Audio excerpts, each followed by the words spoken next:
김윤경의 생생경제. 안녕하세요. 김윤경입니다. 어제 판매가 시작된 안심전환대출에 엄청난 인원이 몰렸다고 하죠. 은행 최저금리라는 조건만으로도 이렇게 몰릴 만한 매력 있습니다만은 원리금을 바로 갚기 시작해야 하는 부담도 있고요. 또 다른 제한도 많아서 헛고생하신 분들도 적지 않았다고 합니다. 스펙 쌓기에 몰렸던 취업준비생들. 이제는 기업들이 너도 나도 직무 역량을 보겠다라고 하니까 이제 역량 강화에 몰려들 판입니다. 실제 업무에 투입돼도 그 일을 할 수 있겠느냐를 본다는 얘기인데 그리고 말이 그렇지요. 사실 스펙 안 보겠느냐 이런 생각에 스펙에 몰리는 스펙 인플레 여전하다고 합니다. 돈 안 돈다 해도 몰리는 곳이 있습니다. 분양시장이 그중 하나인데요. 다음 달이면 분양가 상한제마저도 폐지가 되니까 돈이 더 몰리지 않을까요? 벌써부터 거품도 걱정이 됩니다. 김윤경이 뽑은 오늘의 생생 키워드 몰리답니다. 생생경제가 준비한 오늘의 경제 이슈입니다. 취업준비생들, 방금 제가 말씀드렸지만은 스펙보다는 직무 역량을 본다고 하잖아요. 이 직무 역량이라는 것을 국가직무능력표준, 정부가 만든 NCSS라는 것을 통해서 평가를 한다라고 하니까 여기에 지금 사람들이 누구나 좀 관심을 좀 가지고 있습니다. 그리고 업무 현장에 바로 투입할 수 있는 직무 능력을 보긴다고는 하지만 과연 이 직무 능력이라는 게 무엇인지도 혼란스럽다고 하는데요. 2부에서 NCS란 무엇인지 어떻게 대비하면 되는지를 자세히 알아보겠고요. 또 이번에 NCS 시험을 본 취준생 직접 연결해서 이 시험이 어땠는지도 알아보도록 하겠습니다. 최근 서울 중심으로 전세난이 극심해지고 또 거래까지도 활발해지고 있는데요.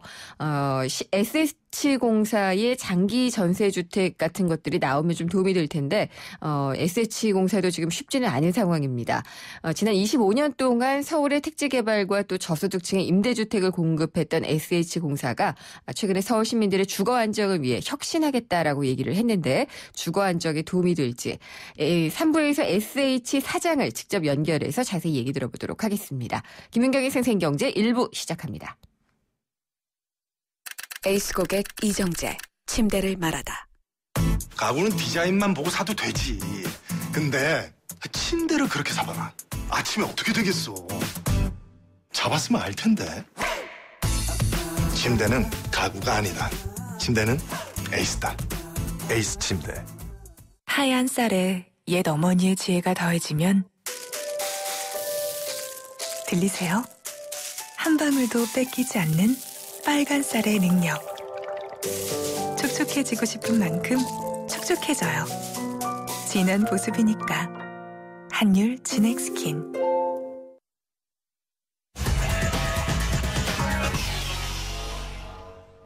김윤경의 생생경제 베러앤디퍼런트 르노삼성자동차 제공으로 1부 시작하겠습니다. 오늘 증시 상황부터 알아보겠습니다. IBK투자증권의 서동필 투자전략 팀장입니다. 안녕하십니까? 네, 안녕하세요. 네, 오늘은 시장 분위기는 어땠나요? 오늘 시장은 상당히 조용했습니다. 네. 거래소는 그랬고요. 반면에 코스닥은 좀 더 좋은 모양을 갖췄는데요. 코스피는 1.44포인트, 0.07% 상승해서 2042.81포인트에서 마감을 했습니다. 네. 반면에 코스닥은 오늘 상당히 좋은 모습을 보였습니다. 9.18포인트, 1.43% 상승해서 651.05포인트로 마감을 해서 650선을 넘어서는 좋은 네. 모습을 보였습니다. 거래소에서는 외국인 투자자들 오늘도 1,150억 원어치 주식을 사주었지만 기관들이 1,700억 원 이상 매도 우위를 보이면서 시장을 좀 답답하게 만들었고요. 코스닥 시장에서는 외국인이 200억 원, 그리고 기관이 730억 원, 외국인과 기관이 코스닥에서 강한 매수세를 넣으면서 시장이 상승했다. 이렇게 정리해드릴 수 있겠습니다. 네. 기관은 좀처럼 유가증권 시장에서는 사는 모습은 아니네요. 네, 전반적으로 펀드에서 자금이 유출되고 있는 상황이기 때문에 주머니에 돈이 빠져나가고 있기 때문에 큰 종목을 건드리기 쉽지 않아 보이는 것 같고요. 그러다 보니까 수익률을 잘 낼 수 있는 작지만 똘똘한 종목에 좀 투자를 많이 한다. 이렇게 말씀드릴 수 있겠습니다. 네. 오늘은 글쎄요, 시가총액 상위 종목들은 어땠나요? 뭐 시장이 말해주는 것처럼 뭐 시가총액 상위 종목도 그렇게 뭐 좋은 모습은 아니었습니다.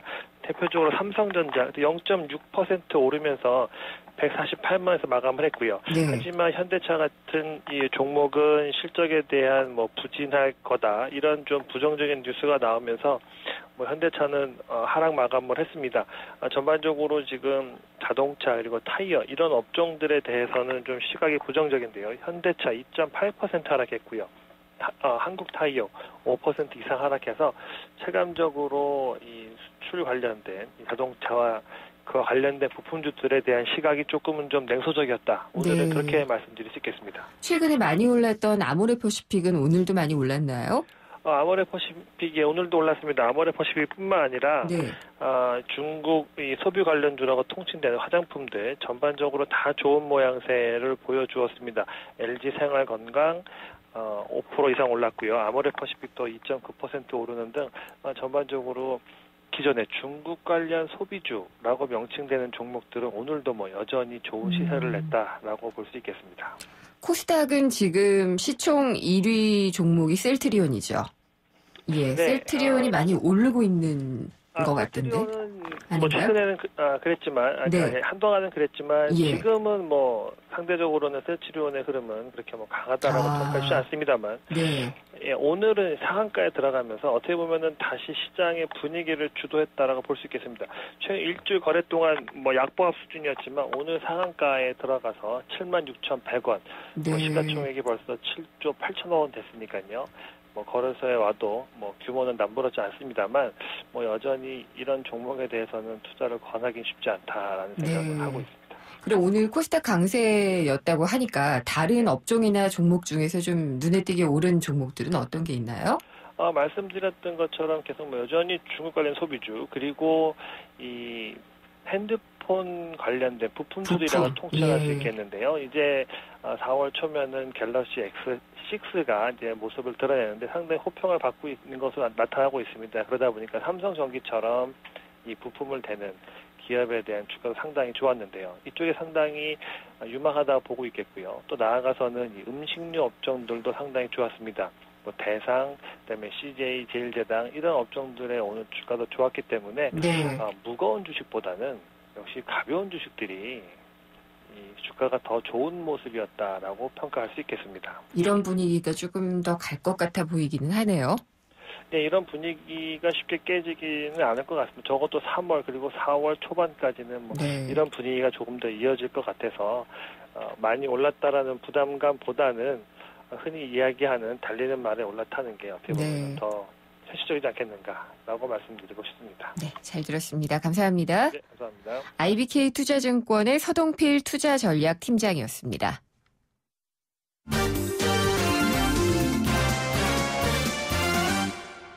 네, 오늘의 주요 경제 뉴스 정리해 보겠습니다. 오늘은 뉴스원의 최명용 기자입니다. 안녕하십니까? 네, 안녕하십니까. 네, 1인당 국민소득, 국민총소득이 발표가 됐죠. 네, 그렇습니다. 얼마가 나왔나요? 28,000달러를 조금 넘는 수준으로 나왔습니다. 그럼 우리 돈으로 하면 3천만 원 정도. 네, 그렇습니다. 예, 그렇군요. 이게 3만 달러를 넘어야 선진국 대열이라고 그러는데 조금만 더 가면 될 것 같긴 한데 몇 년째 그렇죠? 네, 쉽지 않아 보입니다. 네. 한국은행이 오늘 2014년 국민계정 잠정치를 발표했는데요. 이 1인당 국민총소득은 말씀드린 것처럼 28,180달러로 집계가 됐고요. 네. 국민 총생산, 그러니까 경제 성장률을 보여주는 수치는 3.3% 성장이라고 집계가 됐습니다. 예. 그러면은 이걸 좀 뜯어볼 필요가 있을 것 같은데요. 네, 그렇습니다. 성장세는 이게 상저하고 그러니까 점점점 높아지는 거면 좋을 텐데 분위기는 어떤가요? 반대입니다. 아, 작년 그 경제 성장률을 분기별로 나눠보면 네. 1분기에 1.1%였고요. 2분기가 0.5, 3분기가 0.8, 4분기는 0.3 이렇게 점점 상고하저로 점점 낮아지는 그런 모습을 보였습니다. 네. 뭐 2013년하고 비교해 보면 다소 나아진 수치이긴 한데 그 2013년하고 비교해보면 제조업 부문이 4.0% 성장으로 그 전년 3.6%보다는 0.4%포인트였고요. 서비스업은 3.1% 성장으로 전년을 비해서 0.2%포인트 성장하는 것으로 나왔습니다. 있습니다. 네. 그리고 1인당 GNI, 국민 총소득 같은 경우에는 이게 그러니까 전해에 비해서는 많이 늘어난 건가요? 그렇습니다. 전해가 26,179달러, 그러니까 약 2,000달러, 7.6% 증가한 것으로 나타났습니다. 네. 작년에 아무래도 뭐 통상임금 확대라든가 뭐 이런 이슈들도 있었고요. 정부의 그 가계소득 증대 노력 뭐 이런 것들이 어느 정도 효과는 나타나는 게 아닐까 이렇게 생각이 되고요. 이거보다 더 중요한 게 가계가 처분할 수 있는, 쓸 수 있는 돈이 얼마나 늘었냐 이건데 네.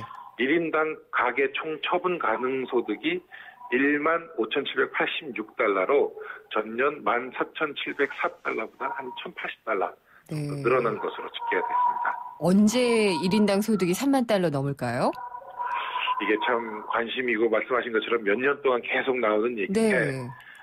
현대경제연구원에서는 올해 이게 가능하다라고 전망을 했었습니다. 네. 이 가정치가 몇 가지가 있는데요. 올해 경제 성장률이 3.6% 이상이 되고 환율은 1,040원대에서 안정을 찾는다면 국민소득이 3만 달러는 넘을 수 있다라고 예상을 했습니다. 예. 네, 아시다시피 연초부터 경제 성장률 전망치는 점점 내려가는 걸로 수정이 되고 있고요. 한국은행도 올해 경제 성장률을 3.4%로 네. 예상을 했고 원달러 환율은 거꾸로 원화가 지금 약세, 달러가 예. 강세를 보이고 있습니다. 오늘 원달러 환율이 1,100원에 마감을 했는데요. 하반기에 미국이 금리를 올리면 미국 달러화가 강세를 띌 것이다. 슈퍼달러의 시대가 온다. 이런 네. 전망이 있습니다. 이렇게 되면 원화의 가치는 점점 내려갈 수밖에 없기 때문에 달러로 환산한 민총소득 3만 달러는 조금 더 멀어질 수 있다. 예. 이렇게 예상이 됩니다. 그렇군요. 그리고 지금 전세는 점점 씨가 마른다라고 얘기들을 네네. 하고 있어요. 이제 반전세에서 거의 월세로 넘어가는 분위기인 것 같은데 네네. 실제로 이런 게 수치로도 확인이 되죠. 최근에 부동산 이 정보업체, 부동산 거래업체에서 한번 조사를 해봤는데요. 이 월세도 많아지는 거고 고액 월세라고 합니다. 월로 납입하는 금액이 네. 뭐 몇백만 원이 되는 그런 고액 월세까지 늘어나는 현상이 나타나고 있다고 합니다. 이 서울 부동산 정보광장이라는 곳이 조사를 했는데 올 들어 서울에서 거래된 월세 거래량이 4,541건으로 3건당 1건꼴로 월세가 나갔다고 합니다. 임대차 계약 중에서. 그렇습니다. 예. 네. 전세가 2건이고 월세가 네. 1건이고 이런 꼴이라고 합니다. 예. 특히 강남이나 송파 이런 좀 주거 환경이 좋다고 하는 지역으로 월세가 많았는데요. 강남구가 499건으로 가장 많았고 송파구는 418건, 노원구 385건, 서초구 357건 등이었습니다. 근데 왜 이 고액의 월세가 많아지는 걸까요? 생각해보면 당연할 수도 있는 거고 조금 안타까운 얘기일 수도 있는데 지금 말씀드린 그 강남구, 송파구, 노원구 이런 쪽이 네. 학원가가 잘 갈 때 있고 그렇죠. 교육 환경이 좋은 곳들입니다. 예. 그러니까 교육을 위해서 뭐 고등학교 기간 3년간 한번 투자를 하겠다. 이런 수요가 있는 게 아닐까 이렇게 네. 해석이 됩니다. 집값이 비싼 곳이고 당연히 이제 그 세도 높은 곳이니까 고액 전세가 고액 월세가 늘어나는데 한 몫을 하는 거군요. 또 집주인 입장에서는 네. 지금 시중금리가 기준금리가 1.75까지 내려온 상황에서 네. 전세금을 목돈으로 받아서 어디 운영할 데가 없지 않습니까? 네. 그러니까 또 부동산 가격은 이게 뭐 오르는 추세도 아니고 계속 안정적으로 움직이고 있고 그러니까 전세를 받아서 뭐 불린다는 것보다는 고정적으로 월세를 받는 게 훨씬 유리하니까 유리하겠죠. 예. 전세보다는 월세로. 또 세입자 입장에서는 2년 있다가 몇천만 원 또 올려주는 건 더 부담이 되니 차라리 네. 안정적으로 고액의 월세를 부담하겠다. 예. 이런 심리가 맞들어져서 이런 고액 월세가 나타나는 것 같습니다. 최명영 기자는 아시나 모르겠는데 저는 핑클빵은 알아도 교황빵은 모르겠는데 이게 뭐죠? 저도 오늘 저 뉴스를 정리하다가 찾아본 건데요. 이게 네. 참 재미있더라고요. 네. 교황빵이라는 걸 가지고 중소제과업체하고 대형 그 제과 대기업하고 예. 좀 다툼이 붙었어. 서로 우리가 먼저 했다 이렇게 했군요. 그렇습니다. 네. 그럼 좀 안 좋은 얘기죠. 네. 근데 그런 교황빵이 내용을 뭔데요? 잘 아시다시피 작년 8월에 프란치스코 교황이 한국을 찾았지 네. 않습니까? 이 프란치스코 교황이 충남 서선 해미성지에서 아시아 주교 모임을 했는데 그때 간식으로 나눠준 게 키슬링이라는 그 빵을 나눠줬다고 합니다. 네. 예, 둥근 그 고리 형태로 된 마늘빵인데요. 예. 이거를 파주에 있는 프로방스 베이커리라는 이제 작은 빵집에서 만든 것이라고 합니다. 교황이 먹었다고 한 이제 유명세를 탔고 네. 이 빵을 먹으러 파주까지 가는 그런 사람도 있고요. 일종의 성지순례가 돼버렸죠. 이렇게 유명세를 타기 시작하니까 대형업체에서 이걸 따라하기 시작한 겁니다. 아. SPC 그룹이라고 잘 아실 텐데요. 거기에 파리바게뜨 나오는 곳이죠. 파리바게뜨 예. 맞습니다. 파리바게뜨에서 이름도 아주 비슷합니다. 마들링이라는 이름으로 거의 흡사한 예. 빵을 만들어서 네. 팔았고요. 이제 본사에서 지침을 내린 건 아닌데 각 지점 중에 일부는 이게 교황님이 드신 거다 이렇게 광고까지 했답니다. 그렇군요. 네, 이런 얘기가 알려지니 프로방스 베이커리에서는 키슬링 빵 제조 방법에 대해서 우리가 특허도 갖고 있다. 너희들 네. 따라하지 마라라고 특허권 침해 경고장을 보냈는데 SPC에서는 둥근 형태로 빵을 만드는 건 아무나 다 할 수 있는 거 아니냐. 이게 어떻게 특허냐. 그리고 자기들도 2009년에 그런 원형으로 된 고리 네. 형태의 천사의 초코링이라는 빵을 만든 적이 있다. 우리는 특허를 인정을 못하겠다. 이렇게 반박을 하면서 특허 무효 심판 청구 소송까지 제기를 했습니다. 결과는 어떻게 됐나요? 아직 그 법정 다툼까지는 가지 않았고요. 네. SPC에서 일단 논란이 되고 시끄러우니까 아. 각 지점에다가 마늘링 빵은 팔지 말아라 이렇게 그렇군요. 지침을 내렸는데 예. 지금 말씀드린 그 특허 무효 청구 소송은 네. 취소하지 않았습니다. 아. 특허에 대해서는 한번 다퉈보자. 이것이 끝나고 나면 다시 팔 수도 있다. 알겠습니다. 그런 계산을 남겨둔 것 같습니다. 네, 잘 들었습니다. 감사합니다. 네, 고맙습니다. 뉴스원의 최명용 기자였습니다. 차원이 다른 TV LG OLED. 백라이트 없이 스스로 빛을 내서 자연색 그대로 보여주는 TV입니다. 차원이 다른 LG OLED TV. 사장님들, 가게에서 전화 쓰랴, 인터넷 쓰랴, 카드 결제 시스템 쓰랴 요금 부담 많이 되셨죠? 그래서 올레 소호 성공팩은 이 모든 걸 월 2만 원에 지금 신청하세요. 우리 가게 성공 비결 올레 소호 성공팩. 가입 문의 국번 없이 100번, 부가세 별도, 올레. 안녕하세요. 영화배우 황정민입니다. 유플러스 가족 무한 사랑 들어보셨어요? 가족 중 한 명이라도 유플러스면 온 가족 휴대폰 요금을 매달 할인해줍니다. 거기다 인터넷까지 유플러스면 LTE 무한대 요금을 최대 반값으로 쓸 수 있습니다. 국내 유일 유플러스 가족 무한사랑 클럽. 지금 유플러스 매장에서 만나보세요. 생생경제 일부 함께 하셨습니다. 국가 직무 능력 표준 NCS에 대한 관심이 뜨겁습니다. 올해부터 공공기관의 입사시험이 이 NCS로 바뀌기 때문인데요. 학벌이나 영어시험 이런 스펙 일변도로 나가는 것을 좀 막아보자라고 해서 업무 현장에 바로 적용할 수 있는 직무 능력이 얼마나 되는지를 평가하자는 그런 겁니다. 근데 직무 능력은 또 어떻게 평가를 하는 걸까요? 그래서 저희가 2부에서요. NCS 시험을 직접 본 취준생에게 어땠는지 한번 정확하게 들어보겠고요. 그다음에 이 시험을 대비하는 방법 또 꼼꼼하게 짚어보도록 하겠습니다. 잠시 후 광고 듣고 돌아오겠습니다. 깜깜한 밤, 아이들은 밤이 무섭습니다. 부모님이 오실 때까지 뜬 눈으로 무섭고 외로운 밤을 버텨내야 합니다. 따뜻한 저녁 식사는 꿈도 꾸지 못합니다. 이 아이들에게 더 이상 두렵지 않은 행복한 밤을 선사해주세요. 저소득 아동 야간보호 프로그램 별빛학교에 여러분의 따뜻한 마음과 정성을 모아주시면 됩니다. 선생님의 안전한 보호 아래 친구들과 함께 뛰어놀고 공부하고 같이 저녁을 먹으며 아이들의 행복은 조금씩 자랍니다. 2015 YTN 라디오 연중기획 함께 들어요 대한민국 기아대책과 함께합니다. 한 발 빠른 경제 뉴스, 한 뼘 깊은 경제 이슈, 한 번 물면 놓치지 않는 끝까지 가는 인터뷰. 지표 MC 김윤경의 생생경제. 세상의 베이스가 되다 포스코 협찬으로 김윤경의 생생경제 2부 시작하겠습니다.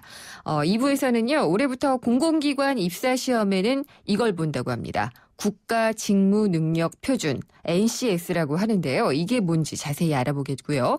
경매 이슈 시간이 있는데 거의 90%의 낙찰률을 보이고 있는 3월의 경매 시장을 살펴보도록 하겠습니다. 생생경제 의견이나 또 뭐 여러 가지 문의사항이 있으면은 직접 참여하실 수 있습니다. YTN 라디오의 애플리케이션 예스를 통해서 해주셔도 되고요. 문자로는 짧은 문자는 50원, 긴 문자는 100원이 부과되는 휴대전화 우물정의 0945번, 트위터는 YTN_이코노미고요. 페이스북 페이지도 있습니다. YTN 라디오 이코노미 치시면 들어오실 수 있습니다. 청취자 여러분의 많은 의견 기다리겠습니다.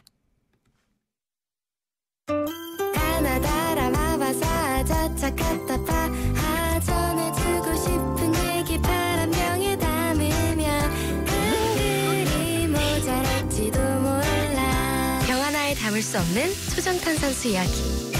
파란을 일으키다. 초정탄산수. 피자 가격이냐 맛이냐 그것이 문제로다. 광수씨, 피자헛에선 둘 다 포기하지 마세요. 크랩시림프, 포테이토 소시지, 치즈, 갈릭 불고기 5천만이 사랑하는 토핑만 올려 더 맛있는 피자. 두 판 주문 시 한 판 9,900원. 피자헛. 어디에요? 퇴근 중. 진짜? 운전 중이야. 근데 이렇게 조용해요? 타보신 분들이라면 누구나 느끼는 아슬란의 놀라운 고요함. 직접 경험하세요. 시승 신청은 현대차 홈페이지 참조. Premium comfort. Aslan. New thinking. New possibilities. 현대자동차. 김윤경의 생생경제. 오늘 당신이 꼭 알아야 할 가장 중요한 경제 뉴스는 스펙보다 직무 역량, NCS란 무엇일까입니다. 세상의 베이스가 되다 포스코 협찬으로 김윤경의 생생경제 2부 함께하고 계십니다. 올해 공공기관 130곳이 국가직무능력표준 NCS를 기반으로 신입사원 3,000명을 뽑는다고 합니다. NCS. 근데 저는 왜 이 국가정보원의 약자인 NIS가 떠오르는지 모르겠는데 NCS라고 하면은요. 학점, 어학 성적 이런 스펙이 아니라 업무 현장에 바로 적용할 수 있는 직무 능력을 가진 인재를 뽑기 위해서 정부가 만든 평가 기준입니다. 취업준비생들의 반응은 사실 엇갈립니다. 이 또 다른 스펙 쌓기가 되는 것이 아니냐는 우려가 분명히 나오고 있는데요. NCS가 무엇인지 어떻게 준비를 해야 되는지 자세하게 살펴볼 필요가 있을 것 같습니다. 먼저 NCS 응시 경험이 있는 취업준비생의 이야기를 직접 들어보도록 하겠습니다. 김진아 씨 저희가 전화로 연결해봤습니다. 김진아 씨 안녕하십니까? 네, 안녕하세요. 네, NCS 한번 쳐보셨다고요. 언제 보셨나요? 네, 지난 3월 14일에 쳤습니다. 예, 어디에 지원하셨는데 NCS 시험을 치게 되셨나요? 한국 남동발전 사무직에 지원해서 이번에 NCS 시험에 응시했습니다. 네, 어떻게 준비하셨어요? NCS는 이번에 처음인가요? 그 국가에서 보는 시험으로서요. 네, 한국 남동발전이 이제 올해 처음으로 NCS 평가를 시행한 것 같습니다. 아, 그렇군요. 그러면은 뭐 이른바 족보라고 불리는 기존의 그 기출문제 같은 것도 없었을 것 같고요. 직무 능력을 보니까 굉장히 좀 어땠을까 궁금하기도 한데 어떠셨어요? 시험 보시니까? 네, 그 NCS 이번 그 평가가 네. 총 4가지 영역으로 나누어서 그 평가가 이루어졌는데요. 네.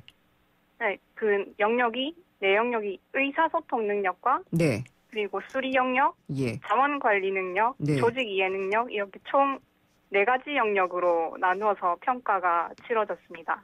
각 영역마다의 느낌은 어땠어요? 네, 의사소통 능력 같은 경우에는 네. 이제 기존의 그 직무적성 검사에서 언어 영역 스타일의 문제가 좀 출제되었던 것 같고요. 예를 들자면 어떤 게 있었을까요? 네, 그 이제 전반부랑 후반부로 나누어서 제가 설명을 드릴게요. 네.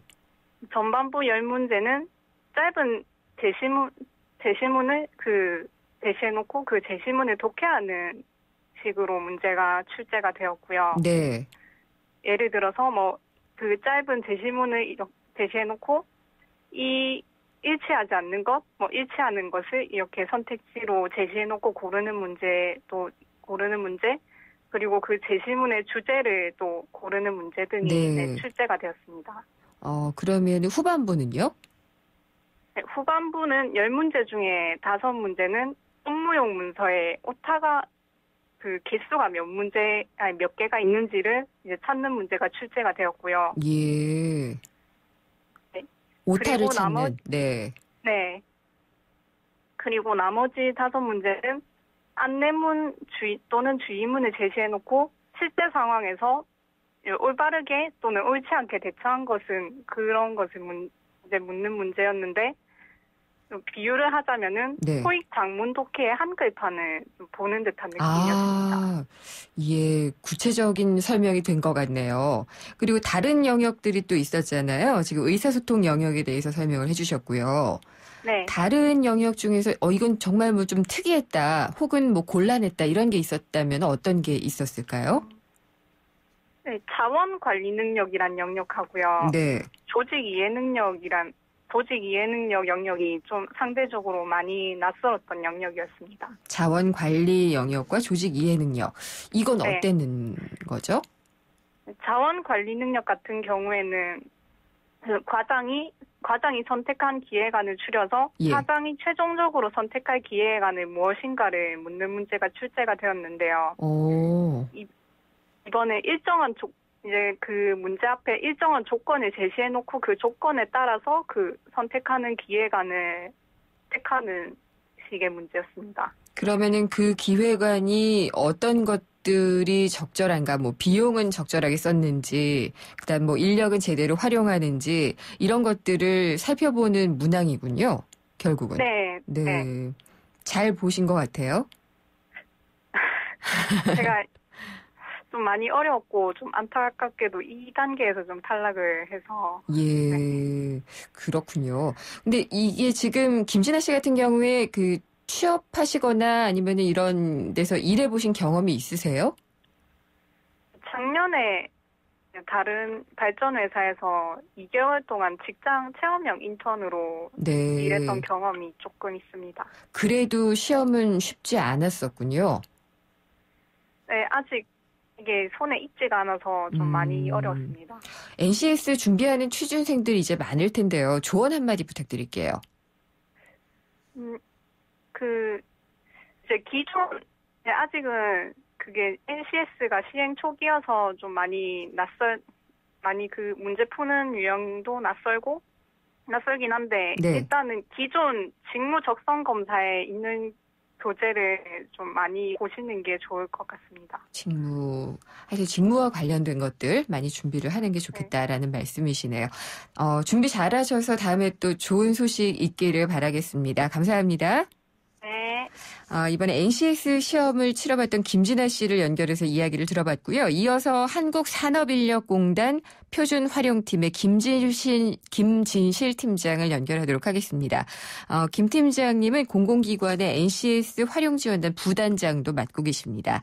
팀장님 안녕하십니까? 네, 안녕하세요. 네, 먼저 이 NCS란 무엇인가를 설명을 부탁드릴게요. 네. 우리나라가 청년들은 갈 데가 없다고 하고 기업은 사람이 없다고 합니다. 네. 즉 학교와 기업의 미스매치가 굉장히 심각한 실정인데요. 이 격차를 줄이기 위해서 나온 게 NCS입니다.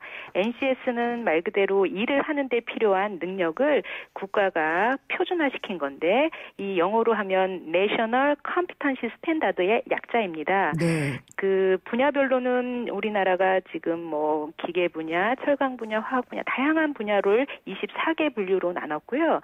수준은 총 8수준으로 나눠서 체계화한 것입니다. 그러면은 이 시험을 통과하게 되면은요. 네네. 뭐 스펙보다는 아무래도 직무 역량이 더 우수한 사람을 확실하게 골라낼 수는 있는 건가요? 네, 그렇죠. 그간에 뭐 스펙 초월이라는 그런 채용 기조도 있었는데요. 딱히 무엇을 봐야 되는지 네. 그 평가 기준이 불명확했습니다. 네.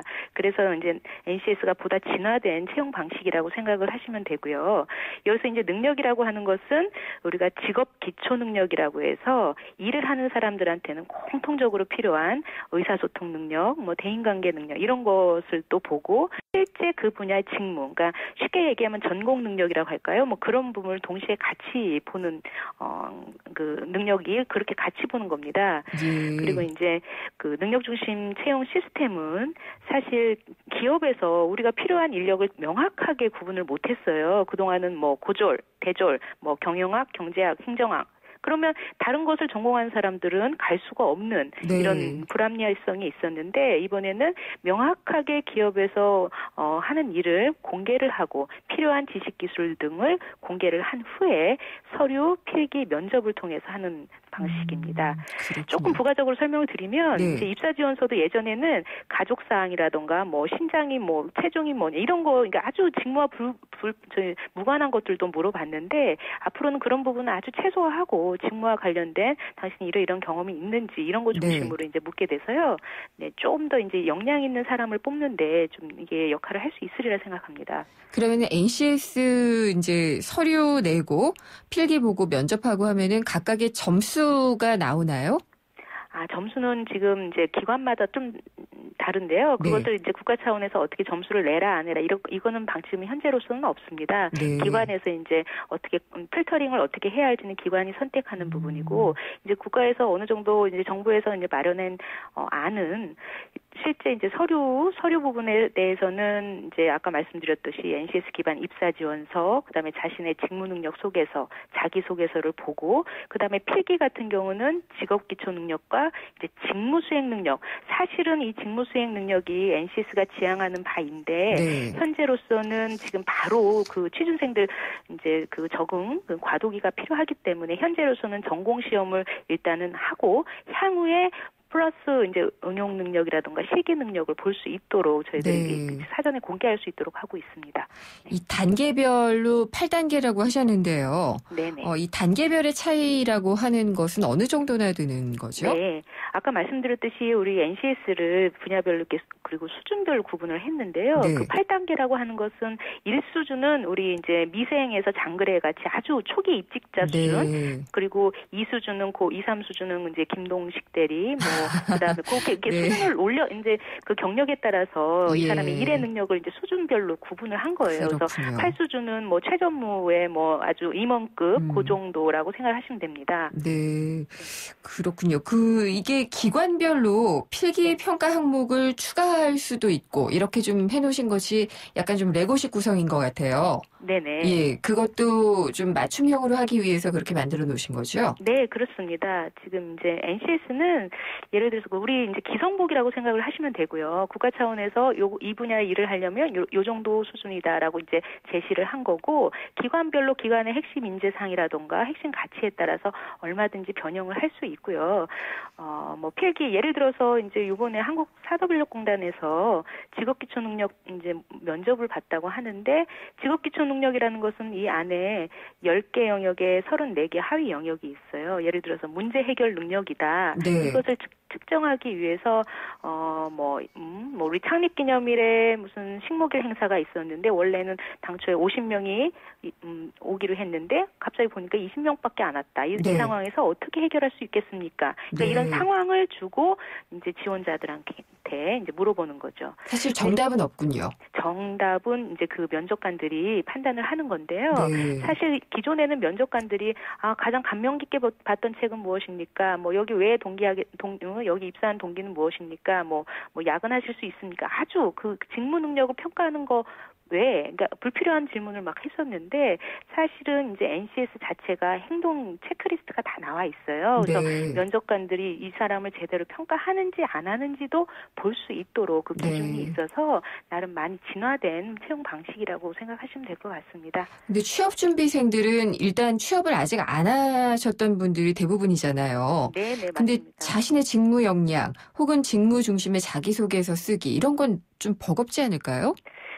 그런 면도 없지 않아 있지만 이제 저희들이 계속적으로 교육과 홍보를 통해서 이제 불안하지 않게끔 할 계획이고요. 네. 사실 앞으로의 인재상은 이제 뭐 많이 알고 달달달달 외워서 시험을 잘 보는 인재보다는 언제 어디서는 문제가 발생됐을 때 그 문제를 해결할 수 있는 이런 능력이 이제 굉장히 필요한 인재입니다. 그래서 네. 비록 직무 경험이 없다 하더라도 동아리 활동이나 뭐 팀 프로젝트나 뭐 연구회나 우리 교육 방식도 사실은 굉장히 창의성을 키우고 이런 이제 현장 상황을 주어지고 문제를 해결하는 쪽으로 네. 계속적으로 교육의 방식도 바뀌듯이 채용도 그런 형태로 이제 같이 이제 이어서 이제 네. 채용을 그렇게 뽑아야 점점 교육도 현실감 있게 바뀔 수 있다고 생각을 합니다.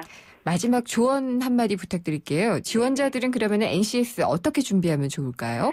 글쎄, 이제 지금 바로 취업을 지금 준비를 해야 하는 친구들에게는 그 본인이 가고자 하는 기관에 대해서 명확하게 그 네. 홈페이지를 가서 이 기관이 무엇을 하고 있는지, 그 인재상은 무엇인지, 어떤 업무를 하는지 명확하게 지금 알 필요가 있고요. 네. 그리고 이제 사실 NCS 사이트 ncs.go.kr을 보시면 그 안에 직업 기초 능력들은 어떤 거를 보는지 그 교재까지 다 네. 탑재가 되어 있어요. 그것을 한번 쑥 훑어보시고 그리고 자신의 분야, 그 전공 능력, 그러니까 네. 직무 수행 능력 쪽도 다운을 받아서 한번 보시기 바랍니다. 알겠습니다. 그리고 추가적으로 거기에 onspec.go.kr이라고 동시에 채용을 준비하는 친구들한테 네. 기존에 있는 문항들, 예제들이 다 올라갔기 때문에 그 부분을 조금 더 심도 있게 보시면 될 것 같습니다. 예, 말씀 잘 들었습니다. 감사합니다. 네, 감사합니다. 한국산업인력공단 표준활용팀의 김진실 팀장이었습니다.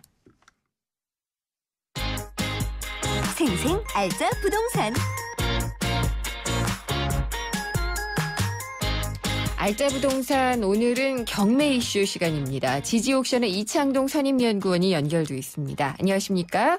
예, 안녕하세요. 한 달 만에 뵙습니다. 네, 한 달 만에 뵙네요. 이번 달 경매 시장은 어땠는지 한번 정리해 주시죠. 예, 이번 달도 정말 뜨거운 한 달을 보내고 있는데요. 예, 전세난으로 내 집 마련을 나서는 실수요자들과 초저금리 시대의 월세 수익을 노리는 투자자들이 경매 시장에 몰려들고 있습니다. 예, 데이터를 좀 살펴보면요.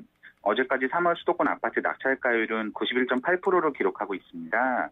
이는 금융위기 직전인 지난 2008년 4월에 92.2%를 기록한 이후에 7년 만에 처음으로 90%를 넘어선 수치고요. 네.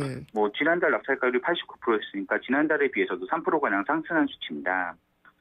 경쟁률도 굉장히 높았는데요. 경쟁률을 나타내는 평균 온찰자 수가 지난 24일까지 10.3명을 기록했습니다. 저희가 이제 경매 통계가 2001년부터 작성이 되고 있는데요. 네. 2001년 이후에 10명이 넘어선 적이 수도권에서는 한 번도 없었습니다. 그러니까 처음 기록한 수치고요. 네. 작년 11월에 8.1명을 기록한 이후에 5개월 연속 계속 지금 응찰자 수가 늘고 있습니다. 그렇게 좀 뜨거워지는 이유로는 어떤 걸 분석하셨나요? 아무래도 투자자들과 실수요자가 모두 경매 현장에 몰려들면서 이런 결과가 나오고 있는데요.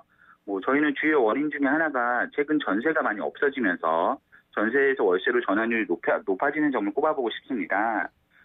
지난 서울 부동산 광장 통계에 따르면은 지난 3월 전월세 거래 중에서 월세 비중이 30%를 돌파했다고 하는데요. 네. 아무래도 시장에서 전세 매물이 줄어들다 보니까 그 전세금을 활용해서 내 집을 장만하려는 실수요자들이 조금이라도 싸게 마련하려고 경매 시장에 좀 몰려들고 있습니다. 여기에 더해서 이제 최근에는 아파트를 활용한 반전세나 월세 수요가 많이 늘고 있는데요. 이제 기존에 오피스텔을 투자했던 분들이라든가 이자를 통해서 생활했던 분들이 저금리 시대라서 과거에는 시세 차익을 통해서 그러니까 경매를 통해서 아파트를 구입하셨다면은 지금은 월세 수익을 기대하고 경매 시장에서 아파트를 구입하시려는 그런 투자 수요도 몰리고 있는 것 같습니다. 네. 아파트 같은 경우에는 오피스텔보다 훨씬 환금성도 좋고요. 시세 차익도 기대가 가능한 만큼 당분간 아파트에 대한 투자 수요가 늘어날 걸로 보여집니다. 그리고 우려했던 그 깡통주택이 늘어날 것이다. 이런 것들은 좀 줄어드는 쪽으로 나타나고 있다고요?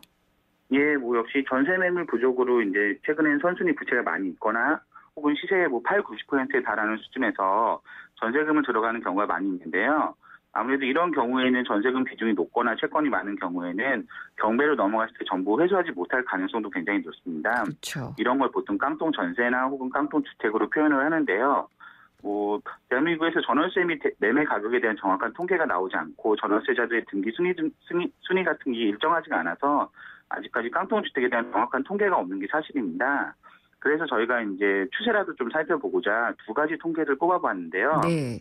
우선 첫 번째로 국민은행에서 발표하는 아파트 가격 대비 전세 가율 지표라는 게 있습니다. 그거를 저희가 갖고 있는 아파트 낙찰가율과 비교를 해봤는데요.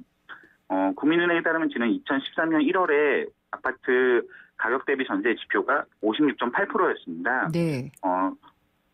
그리고 수도권에서는 지금 올해 1월에는 68%까지 올랐고요.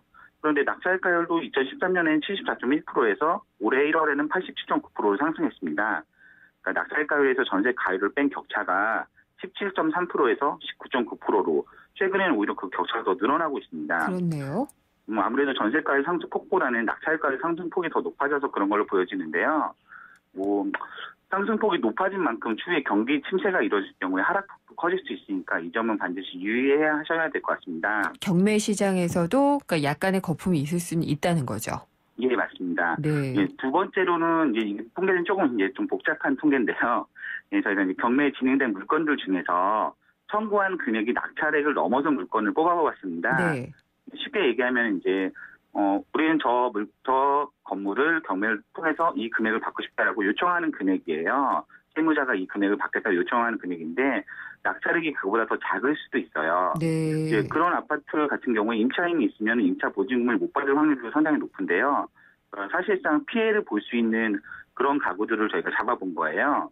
이제 수도권 아파트 중에서는 이런 물건들이 올해 2월까지 총 경매된 아파트가 이제 수도권에서는 1,173건이었는데 이 중에 113건이 낙찰액이 청구액보다 많은 걸로 나왔습니다. 네. 네, 비율로 따지면 한 10% 정도 되는데요. 작년에는 이 비율이 한 16% 정도 됐고요. 네. 2012년에는 20%, 2013년에는 21%로 각 20%대를 기록했습니다. 그러니까 데이터상으로 보면은 2, 3년 전에 비해서는 지금은 비율이 절반가량 줄어든 건데요. 이유는 같습니다. 아무래도 낙찰가율이 많이 올랐고 전세주택의 비율이 줄어든 것이 큰 영향을 미쳤다는 걸로 보여지는데요. 네. 다만 현재 상황이 그렇다는 거고요. 깡통주택의 문제가 해결됐거나 그렇게 된 건 아니고요. 향후 낙찰 가격이 하락할 경우에는 분명히 문제가 생길 소지가 있다. 이 점을 꼭 염두에 두셨으면 합니다. 좀 단일 건물이기는 한데 국내 최초 영화관으로도 유명한 단성사 이 빌딩이 경매에 나왔다는 얘기가 있었는데 낙찰이 됐다면서요? 예, 지난 12일에 세 번의 유찰 끝에 네 번째 경매에서 감정가의 59.7% 한 60% 정도 되는데요. 575억 원에 낙찰됐습니다. 네. 이 정도 규모의 건물이 서울 중심에 입지가 굉장히 좋은 건물이 이렇게 매물로 나오는 거는 경매 시장도 그렇고 일반 시장에서도 굉장히 드문데요.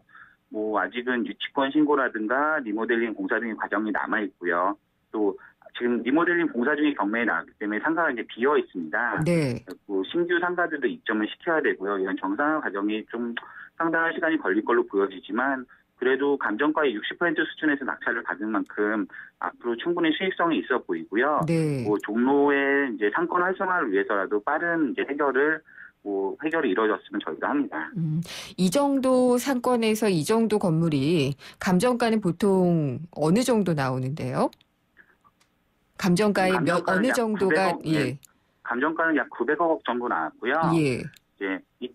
작년 한 해 동안에 500억 이상 낙찰된 건물이 서울에 딱 2건밖에 없었습니다. 그랬군요. 예. 그러니까 굉장히 희귀한 케이스죠. 네. 그리고 또 입찰하다가 실수로 이 입찰 보증금 거의 7천만 원을 날린 그런 사례도 있다고 하던데요. 어떤 경우가요? 입찰 보증금이 이제 최저가의 10%를 납입하게 되는데요. 네. 지난 10일 서울 남부지법에서 두 번 유찰된 그 화곡동의 그 근린주택이 4층짜리 근린주택이 경매에 나온 적이 있었습니다. 무려 30명이 이제 응찰에 참여했는데요. 그날 낙찰 금액이 감정가의 7배가 넘는 76억 3,500만 원이 나왔어요. 네. 굉장한 금액인데 이제 주택을 좀 살펴보면은 1, 2층엔 점포가 있고 3, 4층에는 주택이 있는 이제 근린 건물이에요. 왜 날리게 됐는지를 좀 설명을 해주시겠어요? 예. 보통 이제 이 최저가가 그 감정가가 이제 10억 원 정도 나왔기 때문에요. 네. 이분이 저희가 보기엔 아마 7억 6,350만 원을 쓰려고 그랬던 것 같아요. 네. 근데 아마 긴장을 하셔서 그랬는지 0을 하나 더 붙이셨습니다. 그렇군요. 네. 그래서 다음날 바로 이제 낙찰 허가 결정 취소 신청을 냈는데요. 네. 이건 대법원의 판례도 있어요. 이제 실수로 0을 하나 더 기재했을 경우에는 허가는 불가하다는 대법원 판례가 있을 정도로 네. 뭐 거의 대부분 허가 신청은 나지 않고 아마 입찰 보증금 6,800만 원을 다 날릴 알겠습니다. 걸로 보여집니다. 예, 그러니까 어쨌든 굉장히 주의해서 써야지 되겠군요. 네. 예, 보통 기자들 알겠습니다. 많이 하셔서 영을 하나 기재하는 실수가 예. 1년에 몇 차례나 나오고 있습니다. 알겠습니다. 경매 참여하실 때 꼭 참고를 하셔야 되겠고요. 오늘 말씀 잘 들었습니다. 감사합니다. 예, 수고하세요. 지지옥션의 이창동 선임연구원이었습니다. 엄마라는, 도전이라는, 헌신이라는 이름의 흉터. 때론 자랑스럽지만 달라졌으면 하는 여자 마음. 더마틱스 울트라로 흉터 달라질 수 있습니다. CPX 성분이 흉터를 흐리고 부드럽고 매끈하게. 흉터 전문 더마틱스 울트라. 본 제품은 의료기기입니다. 쉐보레 4주년 기념 빅4 업그레이드 프로그램. 인기 모델 구입하고 추가 비용 없이 업그레이드 받으세요. 크루즈 구매 시 트림 업그레이드. 캡티바는 프리미엄 팩으로, 말리부는 디럭스 팩으로, 올란도는 DMB 내비게이션을. 놓치기엔 너무 빅한 혜택. 3월 한 달간 일부 모델 제외 홈페이지 참조. Chevrolet, find new roads. 박지은 주부 설거지 클리어. 청소 기술 만점. 자, 최고난도 미션인데요. 아하, 안아줄 힘이 없네요. 어떡하죠? 잠깐! 피로부터 풀고 하세요. 지금은 피로가 풀리는 바카스 타임. 풀려라 5천만, 풀려라 피로. 바카스. 양동근의 캔디의 소리를 찾아서. 이 소리는 꽉 막힌 교통체증마저 뻥 뚫어버리는 캔디 크러쉬 소다의 10단 연속 콤보음입니다. 아, 시원해. 내 삶의 스윗 소다, 캔디 크러쉬 소다. 지금 다운받으세요. 전체 이용가. 전세, 월세, 거주 문제 참 쉽지 않습니다. 그래서 중앙정부든 지방정부든 도움을 많이 주면 좋을 텐데 서울특별시 도시개발공사, SH공사도 이런 도움을 많이 주는 곳입니다. 생생경제 3부에서는 SH공사 사장을 전화로 모시고 자세하게 얘기 들어보도록 하겠습니다. 오늘도 생생경제에서 청취자 여러분께 선물 드리고 있습니다. 참 쉬운 중국어, 문정아 중국어에서 드리는 온라인 수강권인데요. 오늘 방송에 대한 의견을 문자로 주시면 됩니다. 여러분의 의견 기다리겠고요. 내신 뉴스 듣고 생생경제 3부에서 뵙겠습니다.